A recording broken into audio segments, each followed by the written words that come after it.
And with respect to the concerns some of my colleagues have raised about data security, because I understand this will contain the second largest amount of data of any system in the world, certainly in the United States. What measures are being taken now at the front end to make sure that we address the ever-changing and increasing threat of cyber attacks? Let me address that from one angle and then have Shelley address it from another.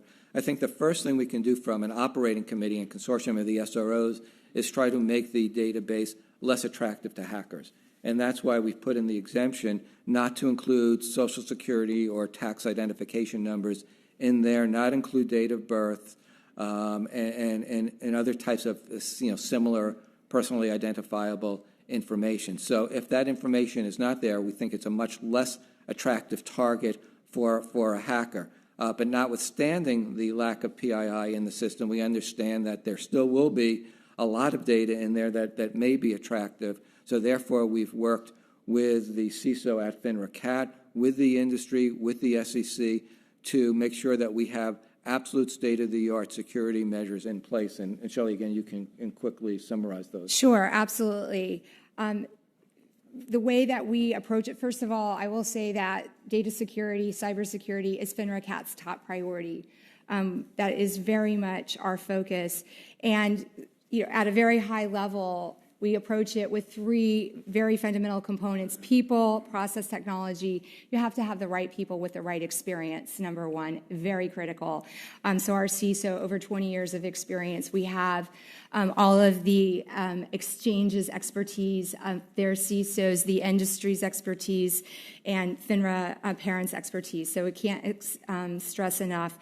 Technology is incredibly important, end-to-end encryption, private lines. The regulators can only access via private line, MFA, multi-factor authentication, the encryption. So it's really a multifaceted system that is part of everyday culture. Thank you. The last question I've got relates to concerns that some people have expressed about potential conflict of interests, because this is the SEC, of course, has a mandate to protect the public. This is an entity made up of members who are participating in the market, for-profit companies, some of whom I understand have been previously fined by the SEC. So what can you do to assure the public that this system will be run to protect the public interests and avoid conflict of interests, which seem to be embedded in the structure in some ways? As you're well aware, the nation's securities markets are based on a system of self-regulation, so that the markets that are operating, the exchanges and FINRA that operate markets in one way or another, also are responsible for the regulation of those markets. That will not change in CAT. All CAT will do is very important, provide better surveillance tools for the SROs that are responsible for ensuring the integrity of their market through their self-regulatory operations. But understanding that with the greater amount of data in there and the more possibility that there's a misuse, clearly the SEC has stated in the rule and it's stated in the plan that the data in the system can be used only for regulatory and surveillance purposes. And Shelley and the FINRA CAT team are putting together surveillance of the system itself, of its use, just to see atypical patterns of use of the data to try to identify places where regulators may be misusing the data. So we are aware of the concerns.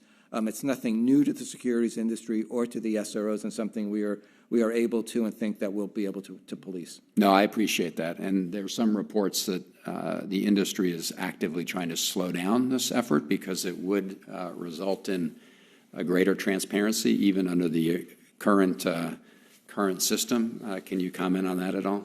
I'll start and then turn it to Judy. And as Judy mentioned in her opening statement, we have an advisory committee, and we're working closely with SIFMA and everybody in the industry and the SROs at FINRA CAT, at the SEC, are working in a coordinated, cooperative fashion to make the CAT successful.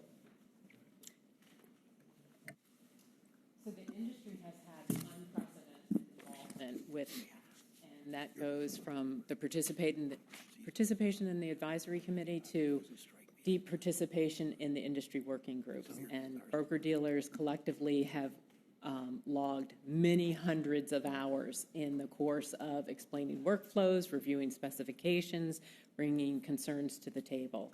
And so I think and we are doing this so that there is efficient and accurate collection of data. I think that I don't know how much more the industry could actually put into this effort to make it successful, because at the end of the day, we are required by the exchanges to do the reporting to CAT. This is a cost and not, this is an expense and not an income center for the industry and for the SROs. But notwithstanding that, there's been a really, in my experience, an unprecedented level of cooperation among everybody in the industry to make this successful. Okay. Thank you. Thank you, Mr.